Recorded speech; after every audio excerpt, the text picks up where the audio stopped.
Request lagu favoritmu di fitur live chat Audio Plus, aplikasi RCTI Plus. Ini, jam ini, tanggal ini, saya meresmikan nasi kulit Maigun cabang keempat di Sunter. Lampu. Oke, Maigun ini yang keberapa? Oke, selamat sore semuanya. Selamat datang di Nasi Kulit Maigun. Hari ini kita peresmian Nasi Kulit Maigun cabang keempat. Alhamdulillah, hari Sabtu kemarin kita launching di Surabaya. Jangan tanya saya ya alamatnya di mana, saya lupa. Tapi yang jelas pokoknya kemarin saya dari Surabaya. Alhamdulillah, antusias masyarakat Surabaya juga sangat luar biasa. Nah, Sunter ini menjadi titik yang keempat karena di Sunter ini adalah wilayah tempatnya kuliner nih sepanjang jalan yang ada di Sunter. Jadi memang titik ini sengaja dipilih, dipersiapkan lebih cepat. Nah, jadi alhamdulillah respon masyarakat begitu luar biasa, antusiasnya begitu luar biasa. Jadi selepas saya nanti pulang haji akan dibuka lagi di titik-titik yang lain. Di mana? Di Depok. Jadi bakal ada di Depok, ada di Jakarta Pusat, ada di Bekasi, ada di Malang, dan titik-titik lainnya. Nah, jadi uniknya Nasi Kulit Maigun ini adalah warung ya. Aku bilang ini warung. Jadi aku nggak mau bilang, ih kembar ya mbak. Warung, jadi ini bukannya sebuah restoran. Jadi kalau misalnya teman-teman makan di Nasi Kulit Maigun jangan punya ekspektasi yang tinggi karena sekali makan hanya 18.000 sampai 20.000. Jadi ya mungkin ini warung makan yang ada AC-nya. Jadi alhamdulillah aku senang semakin banyak penggemar-penggemar aku yang bisa makan bareng sama keluarganya, bisa buat Jumat berkah, bisa buat berbagi gitu kan. Jadi alhamdulillah seneng sih kita. Tapi itu yang di cabang sini kayak terlihat lebih besar ya di lantai. Memang alhamdulillahnya semakin hari space-nya semakin besar. Kemarin di Surabaya juga besar banget, lahan parkirnya juga banyak, besar space-nya. Nah karena kalau di Sunter ini kan memang sudah terlanjur padat ya gitu. Jadi mau cari lahan memang agak sedikit susah karena sebenarnya aku tuh kurang mau ada di ruko karena aku pengennya tuh lahannya besar, ceilingnya tinggi. Tapi ini di Sunter nih ternyata kita dapatnya tingkat gitu. Jadi ya kita bersyukur aja dan semoga titik-titik lainnya kita mendapatkan tempat yang sebenarnya satu mengutamakan teman-teman yang datang pakai kendaraan tuh bisa parkir gitu. Jadi parkirnya nyaman, aksesnya gampang gitu. Nah ini karena keuntungannya dari outlet satu mulai meningkat jadi buka outlet yang lain atau emang permintaan dari fans gitu? Ya semuanya itu kan masuk ke dalam perhitungan ya gitu. Karena kalau saya bikin warung makan kalau hanya satu kan aksesnya susah gitu. Nanti orang pesen take away harus berjam-jam kan juga repot gitu. Jadi kita berusaha memang dari awal sudah mengantisipasi untuk membuat langsung di beberapa titik supaya penggemar nasi kulit itu bisa makan lebih mudah gitu. Tapi kenapa memilih kota-kota besar untuk menjadi? Ya kan harus ada di kota besar dulu, habis itu ada di second city. Jadi sama aja seperti aku buka store manja kan gitu. Di kota-kota besarnya dulu, baru kita masuk lagi ke second city gitu. Jadi ya buat aku menikmati prosesnya aja, menikmati hari demi hari, menikmati kemajuannya setiap hari. Jadi nggak ada yang harus dikejar, nggak ada yang harus diburu-buru gitu kan. Tapi yang paling utama adalah menjaga kualitas makanan gitu. Karena King Abdi kan juga punya keterbatasan mengawasi langsung warungnya kalau langsung banyak gitu kan, supaya rasanya stabil, semuanya enak gitu. Mungkin di usaha kuliner Maigun ini kayaknya yang terlihat paling banyak cabangnya dan bisnisnya gitu. Iya, saya pernah beberapa kali gagal di dalam bisnis kuliner ya, tapi kan kalau namanya orang berusaha itu kan kalau gagal coba lagi. Kalau ditanya punya trauma ya pasti ada. Yang namanya orang pernah rugi, pernah gagal gitu kan, pasti ada trauma tersendiri gitu ya. Tapi buat aku ya nggak ada salahnya kita coba lagi dan kita berharap bahwa nasi kulit Maigun ini formulanya memang pas, memang cocok karena konsepnya adalah makanan rumah. Jadi kita bayangin kalau kita dimasakin sama ibu kita di rumah kan nggak pernah bosen ya. Walaupun mungkin makanannya itu aja gitu, tapi karena di rolling jadi nggak pernah bosen gitu. Karena kayak di sini kan lauknya banyak ya, ada puluhan lauk gitu. Jadi kalau hari ini pesan apa, besok pesan apa, jadi nggak akan bisa bosen sih. Ada banyak cabang, apa yang ada terobosan menu baru nggak sih? Kalau terobosan sih ada menu-menu baru yang di develop sama King Abdi. Kalau sekarang tuh kalau nggak salah kita udah ada udang, terus udah gitu ada ayam goreng bawang. Banyak sih menu-menu baru ya gitu. Tapi kan kayak menu baru kita nambahnya kayak 1, 2 gitu. Memang sengaja nggak langsung kayak oh ada baru apa gitu. Karena kan tempat baru pasti kan suasananya baru ya. Mereka akan nyobain lagi yang baru gitu. Mak, menu favorit apa sih yang menurut? Kalau makan di sini tuh wajib. Jadi menunya tuh 18.000, nasi 250 gram. Sayur buncis, 2 kulit ayam sama sambal. Ya, jadi itu di 18.000 nih. Nanti tinggal nambah lagi lauknya. Mau pakai tempe orek kecombrang, mau pakai ayam kecombrang, atau mau pakai tumisan usus, atau paru, atau udang. Jadi itu balik lagi tinggal selera sih. Nah ini sebelum berangkat umroh memang mau clearin ini dulu kayak umroh haji biar tenang gitu. Ya ini kan bulan ini bener-bener gedebak-gedebuk ya. Usahain semuanya dibuka karena udah sesuai dengan jadwalnya. Dan sebenarnya sih aku yang lebih deg-degan lagi di bulan Juni nanti selepas pulang dari hajian, aku akan mengeluarkan kerudung terbaru dari Manja Hijab Ivan Gunawan. Kita kembali berkomitmen untuk menjual kembali kerudung seri Palestina kita yang mana nantinya insya Allah akan disumbangkan lagi ke Palestina. Jadi aku kerjasama dengan Basnas dan ini konsepnya lebih gede karena akan dibuat di Margo City Depok selama 9 hari. Jadi aku pokoknya keren deh. Jadi semoga teman-teman nanti bisa datang, bisa lihat, bisa merasakan seperti apa sih teman-teman kita yang ada di sana gitu. Jadi semoga kerudungnya juga bisa bermanfaat, lebih banyak lagi mengumpulkan dananya sehingga nantinya bisa bermanfaat. Kalau yang di seri pertama kan kita berhasil beli 2 ambulans dan lain-lainnya. Ya semoga tahun ini bisa lebih besar lagi gaungnya, manfaatnya insya Allah bisa lebih banyak gitu. Jadi apa? Dari Mas Igun menghadapi ini kan ekonomi lagi parah banget. Tapi sebagai pelaku usaha gimana sih menjawab tantangan terhadap ekonomi terkini? Ya ekonomi kalau mau dibilang parah ya parah, kalau dibilang enggak ya enggak. Tapi namanya kita hidup ya kan hidup terus berlangsung ya. Hidup terus berlangsung, terus berjalan.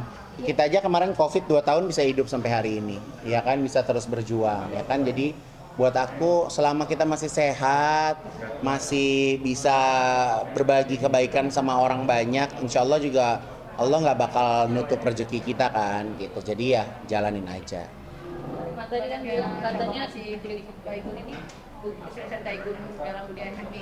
Oh buat aku serius banget gitu. Jadi sampai hari ini tuh aku udah ada ratusan calon mitra yang mau buka. Tapi karena aku nggak mau konsepnya terburu-buru, jadi kalau mau jadi mitranya Nasi Kulit Maigun harus punya pengalaman membuka kuliner.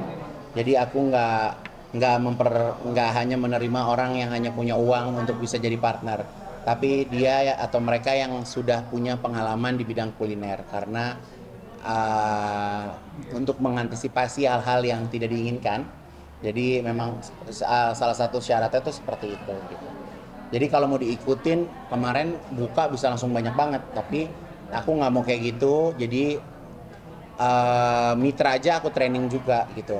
Gimana caranya gitu. Karena kan ya ada nama Maigunnya kan. Jadi memang setiap cabang itu harus bisa konsisten dari rasanya, dari kualitasnya, dari kebersihannya gitu. Karena kalau ada kenapa-napa orang nggak akan ngelihat merekanya, tapi tetap menjadi Maigunnya yang menjadi sumbernya. Iya dong, dulu aku punya restoran ada 8 cabang, pas COVID tutup semua gitu kan. Jadi ya udah, jadi sekarang makanya harus lebih teliti, lebih detail, ya kan, nggak mau terburu-buru gitu. Yang penting semuanya bisa terlaksana dengan baik. Berarti ini nggak ada tanggal franchise atau memang Maigun urus sendiri? Ada franchise, makanya itu aku bilang. Jadi kalau misal mau jadi franchise, mau jadi mitra, memang harus punya pengalaman di bidang kuliner gitu. Mak, persiapan haji seperti apa? Tadi katanya gede juga. Kesiapan haji nggak ada persiapan apa-apa, setiap hari kerja ya kan. Ini aja belum packing, belum nyari apa-apa gitu kan. Jadi ya insya Allah lancar-lancar aja sih gitu. Jadi kalau misalnya kurang baju ya di sana tinggal beli ya. Gitu. Pokoknya aku nggak mau ngeribetin prosesnya, mau apa ya, bener-bener pengen menikmati perjalanan aja. Nggak ada yang aku mau hiperbolain, jadi biasa-biasa aja. Ya yang penting jaga kesehatan selama ini, tidurnya cukup, makannya cukup gitu kan. Jadi kemarin dapat bocoran katanya jadi pesanan bajunya nikah Bang Billy sama kita mungkin nanti Bang. sampai hari ini mereka belum hubungin sih. Aku nggak tahu deh mereka jadi pesta atau enggak. Kalau nggak jadi pesta juga nggak apa-apa sih, aku rasa ya. Sayang-sayang uang ya, ya kan? Tapi kemarin kita tawarin dari Bang Billy. Saya pernah menawarkan diri, tapi memang belum di follow up lagi. Gitu. Balik ke haji, tahun ini permanfaatan seperti apa Kak, dan berapa lama sih untuk berapa? Alhamdulillah sih nggak pakai nunggu ya. Jadi dari kepengen sampai daftar sampai hari ini diberikan kemudahan. Jadi berangkatnya nanti insya Allah juga cuma 12 hari dan dapat yang wajib-wajibnya gitu. Jadi berangkat selamat dan semangat, pulang selamat dan semangat. Mak, katanya dengan sahabat Gapur. Iya kan Ruben beda tour ya, beda tour. Jadi ya paling ketemu di sana gitu. Karena daftarnya beda, turnya beda, jadwalnya beda. Kalau nggak salah Ruben tuh berangkat tanggal 31, aku berangkat tanggal 28 gitu. Gue kan sering berangkat umroh juga gitu ya. Nah ini yang berbeda dari haji nggak sih, dari setiap aja. Nah makanya itu kan belum terasa perubahannya ya, karena kan belum ngalamin kan. Jadi makanya pengen cepet-cepet berangkat gitu, kayak pengen ngebayangin vibe-nya seperti apa. Karena kan kemarin sempat manasik juga 3 hari, terus manasiknya tuh benar-benar dibuat miniatur Ka'bah, miniatur lempar jumroh, segala macam tuh memang di kita pelajari gitu, supaya pas nanti di sana tuh kita nggak kayak orang yang benar-benar nggak tahu apa-apa lah gitu. Karena kan itu kalau nggak salah yang pas hajinya itu 4 hari itu benar-benar bulak-balik tuh, ada ini ada itu apa segala macam gitu. Jadi memang udah harus tahu jadwalnya masing-masing, kapan kumpul, kapan berangkat gitu. Nggak boleh sampai ketinggalan momen sih gitu.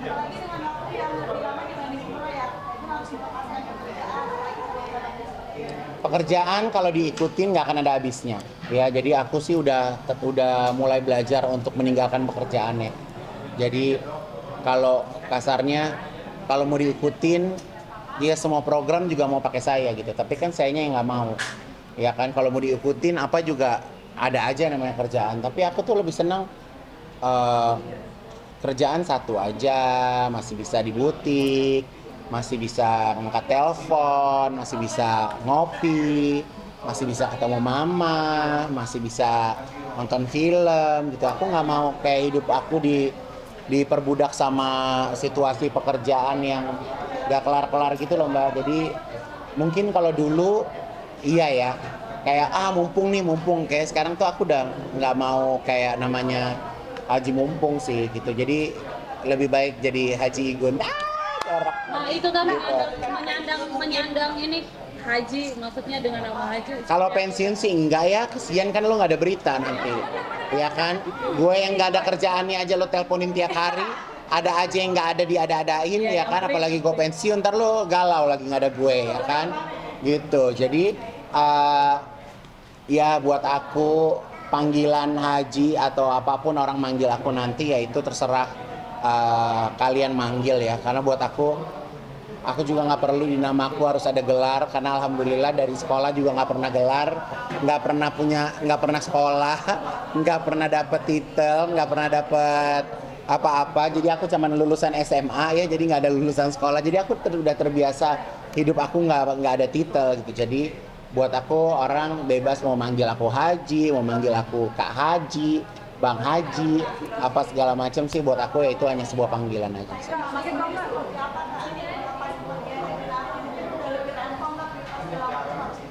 Belum kepikiran apa-apa sih, belum kepikiran apa-apa sama sekali. Cuman kemarin ada Ustadz Asad ngirimin ihram, udah mulai dicuci. Ada beberapa baju yang aku buat udah mulai dicuci gitu.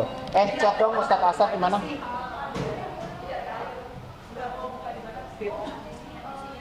Oh dari sini. Telepon. Gitu. Oke.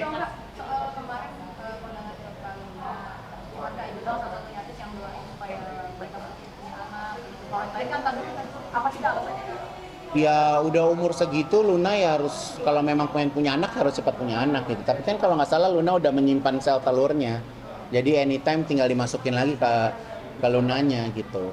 Kalau nanti mereka juga kayak gitu kan, bulan berikutnya selain berpartis dan kayak udah realisya aja. Iya dia kan bikin konten gitu kan, siapa lagi nih artis yang seumuran itu belum married gitu kan, terus kayak gitu dia stitch ke aku, ya terus aku stitch lagi aja.